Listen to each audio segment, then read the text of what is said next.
0580, paper 1 variant 2, मई जून 2015 और question number 17। एक diagram आपके सामने मौजूद है। इसमें बताया गया है कि EBF is parallel to EDC। ये इस लाइन की बात हो रही है, ये जो लाइन है वो पैरेलल है इस लाइन की।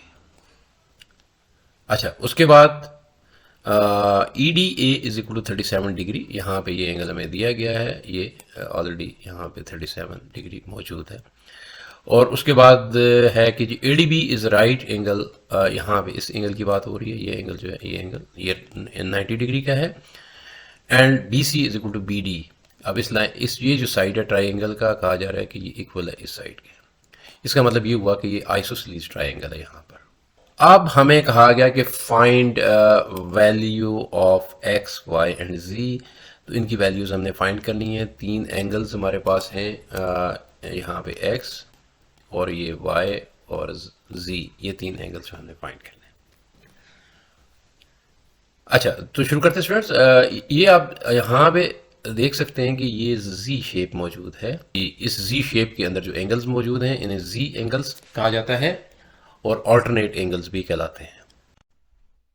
जिससे एक बहुत इंपॉर्टेंट बात यह है कि ये जो Z शेप हमने ड्रॉ की है, ये इसी सूरत में ड्रॉ हो सकती है कि हमारे पास पैरेलल लाइंस मौजूद हों, जैसे यहाँ पे हैं।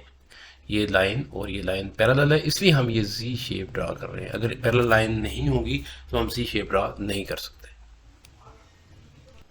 अच्छा, ये एंगल्स आपस में बराबर होते हैं स्टूडेंट्स। तो फिर हम कह सकते हैं कि x जो है, चूंकि हमने x फाइंड करना है, तो x इक्वल है 37 के, चूंकि ये ऑल्टरनेट एंगल है इसका। उसके बाद y को हमने फाइंड करना है, तो y को फाइंड करने के लिए हम, चूंकि हमें ये दो एंगल तो मालूम है, ये 90 डिग्री का है और ये 37 का है, अभी हमने चेक कर लिया। इन दोनों का सम जो है माइनस कर लें अगर हम 180 से, तो हमारे पास y एंगल आ जाता है। लेकिन हम एक और तरीके से भी सॉल्व कर सकते हैं। अब ये जो एंगल 37 है, 90 है, और ये एंगल जो हमने फाइंड करना है, ये वाला, ये एक ही लाइन के ऊपर है। तो इस एंगल को फाइंड करने के लिए हम 37 और 90 का सम 180 से माइनस करेंगे, तो ये एंगल आ जाएगा हमारे पास। और ये एंगल है 53। अच्छा जी, अगर ये 53 है तो लाजमी बात है कि ये भी 53 है। उसकी वजह क्या है? ये आइसोसेलेस एंगल ट्राइंगल है, उस वजह से इसके बेस एंगल बराबर होते हैं। अच्छा चलें, ये तो हमने वो कर लिया। लेकिन हम y फाइंड करना चाह रहे थे बेसिकली। एक तो तरीका मैंने आपको बता दिया कि y को फाइंड करने के लिए आप x एंगल जो है और ये 90 डिग्री का एंगल, इनको माइनस कर दें 180 से, तो तब ये आ जाएगा। लेकिन अब जब ये 53 का है तो ये ऑल्टरनेट एंगल है y का, या y कह सकते हैं y ऑल्टरनेट एंगल है इस एंगल के। तो चूंकि y जो है ऑल्टरनेट एंगल है 53 का, हम यहाँ पे भी z ड्रॉ कर सकते हैं। z शेप यहाँ पे भी हम ड्रॉ कर सकते हैं। वो यहाँ पे आ रही है ऐसे, ये इस तरह से, ये, और ये z शेप या z शेप आप कह सकते हैं। ये हमने ड्रॉ कर ली।